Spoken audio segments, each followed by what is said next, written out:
Tere! Juba ammu ei õpita keelt enam ainult klassiruumis. Keeleõppeks sobib sama hästi ka linnatänav või rahvusraamatukogu. 2 aastat tagasi valmisid Multilingua keelekeskuse ja rahvusraamatukogu koostöös otsimismängud. Need on siiamaani väga populaarsed. Aga paljud õppijad tahaksid mängu tulla mängima ka nädalavahetusel või väljaspool tööaega ja nüüd on rahvusraamatukogul saanud valmis uued rajakaardid selleks, et individuaalselt tulla raamatukokku ja mängida seda sama mängu.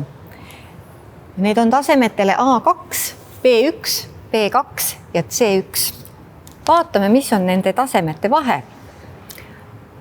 Näiteks A2 saardekaart algab küsimusega, mis on 3. korrusel asuva kohviku nimi. Läheme vaatame. Edasi rahvusraamatukogu terviserada. Kui pikk see on? Või 5. korrusel asub teenetemärkide galerii. Millise teenetemärgi lint on tumeroosa?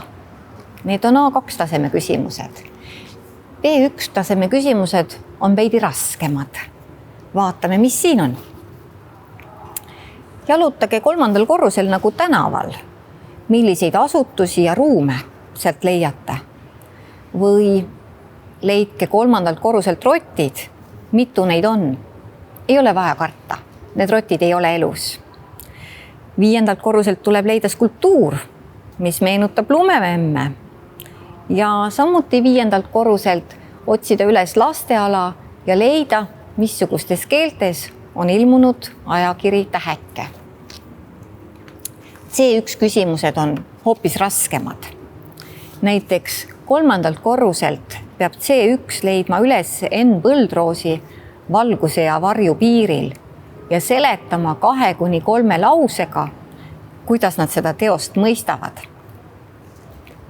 5. korruselt otsib C1 õppija fraseoloogia sõnaraamatu ja leiab sealt 2 väljendit, mis on seotud keelega.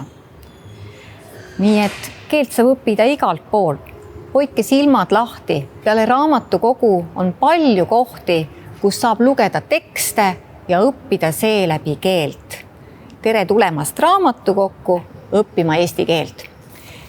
Kui me nüüd selle raja lõpetame, siis me saame raamatukogus minna infoletti, kontrollida oma vastuseid ja auhinnaks väikese suveniirikese.